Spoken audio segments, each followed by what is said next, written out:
China and Canada both unveiling their own countermeasures against U.S. tariffs. China will enact a 34% levy on all U.S. imports, and Canada planning to tariff all U.S.-made vehicles at 25%. Canadian Prime Minister Mark Carney calling President Trump's protectionist policies a tragedy for global trade. Our old relationship of steadily deepening integration with the United States is over. Well, this is a tragedy. It is also the new reality. We must respond with both purpose and force. Joining us now to discuss what's next in tariff negotiations, Kevin O'Leary, O'Leary Ventures Chairman. Kevin, great to have you back with us. Thank you for making the time. I want to start on these tariffs. The market is on track right now for its worst weekly performance since March of 2020. How do you continue to be an advocate for these tariffs, given the sell-off we're seeing, given that I have had every source on our show this morning say that these tariffs will be causing a recession in the United States?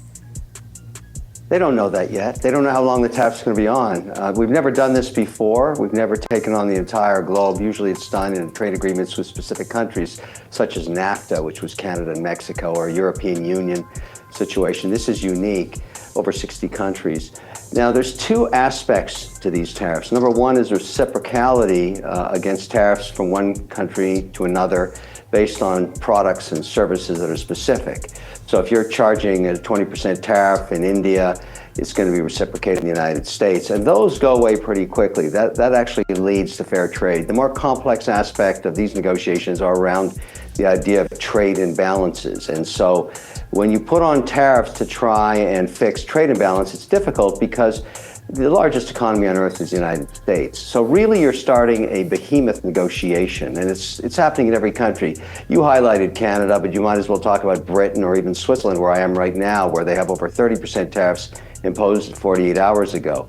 And so you can assume that behind the scenes are two spheres of negotiations. One is, let's try and reduce the imbalance of trade by buying more stuff from the United States. That's one signal. And the other, which is very easy to fix, is simply remove all tariffs. If you're going to have reciprocal tariffs at 20%, 30%, 40%, just get rid of them, bring them down to zero. But Kevin, as of this morning, with a 34% retaliatory tariff from China to the United States, we are not getting closer to free trade. We are just getting further into a trade war. No, China's a whole different story.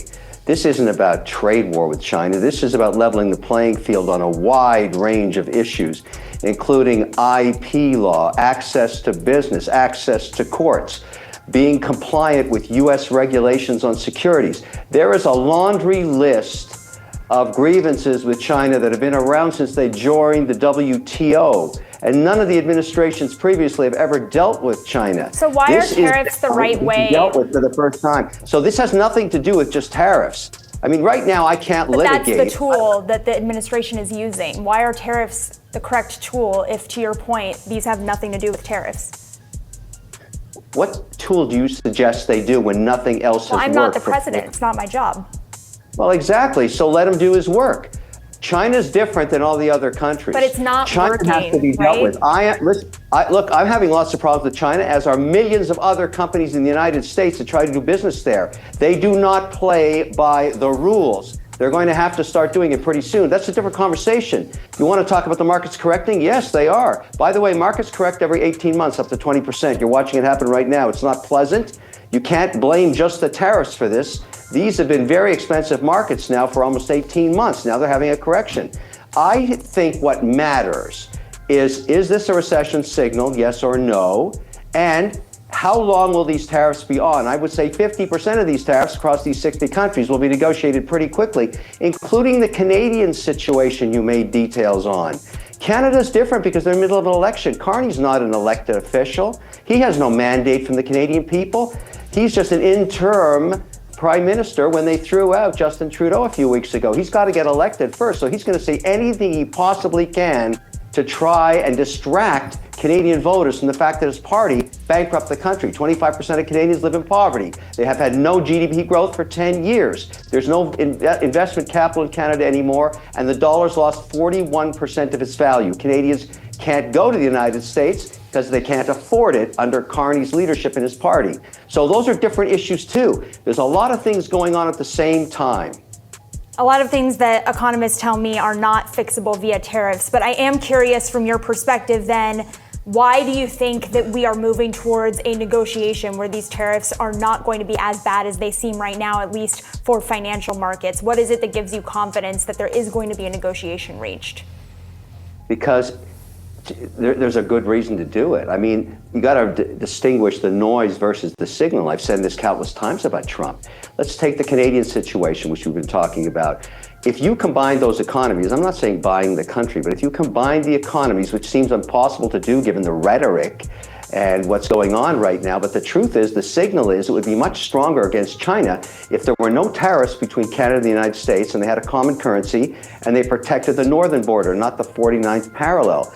Now, the Canadians know that's worth it because 75% of their output has been sold to the United States for over 120 years. 17 states call Canada the #1 trading partner. 28 states, in addition to those 17, #2 trading partners, Canada. So it'd be economic suicide not to work this out. The obvious answer is to remove all tariffs, and that will happen, my guess is, right after the election when the Canadians make their choice about who they want to lead them. That person will fly to Washington immediately and start negotiations, which I would call NAFTA 3. But right now, that's not happening because Carney's trying to use this whole Trump issue as fulcrum to try and distract Canadians away from the facts that he wiped out the country. Maybe he'll get elected, maybe he won't. Nobody knows right now.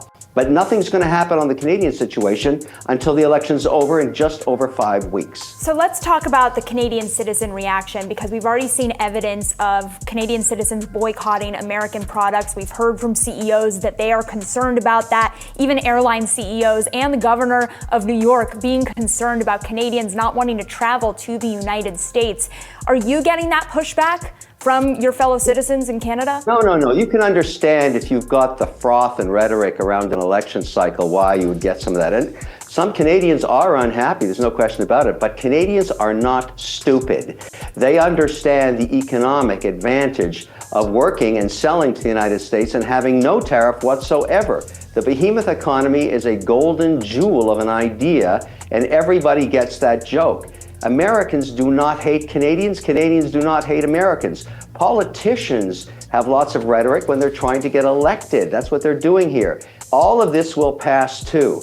What drives everybody long term are economic interests. And that's what really you should focus on here. This will pass. Things will calm down. More rational minds will sit at a table across from each other in about 6 weeks in Washington and in Ottawa. More rational than the president? At the end of the day, the president's not an idiot either. Neither is Ludnick or Burgum or any of those people negotiating these deals right now. You have to look at the economic opportunity. They're not idiots. They're negotiating. This is a giant, nasty negotiation with a little bit of politics and a little dash-will-do-y of politics because of the crazy timing of the Canadian election. Trump has a 4-year mandate. At least 2 of them are in a majority situation. If he's going to do all his volatile stuff, which he's doing right now, he's got to do it now because he may not have a majority mandate after the midterms. So that's why you're getting such an accelerated pace of policy. These tariffs, as I said earlier, 50% of them can be easily melted away to a reciprocal of 0 tariffs. And then this trade deficit is a trickier situation country by country. The only reason there's a deficit in Canada is the fact that so much oil is imported from Alberta into the U.S. economy. If you took away oil, Canadians buy more goods and services from the United States than vice versa. There is no trade deficit ex oil. So that is obvious too. The numbers are the numbers. It will get resolved.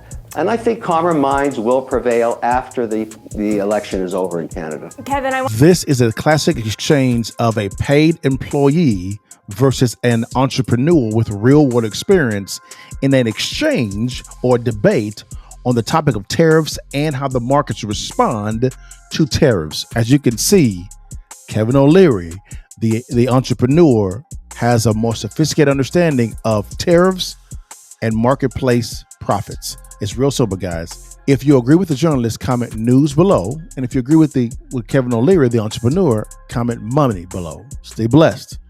Holla at your butt.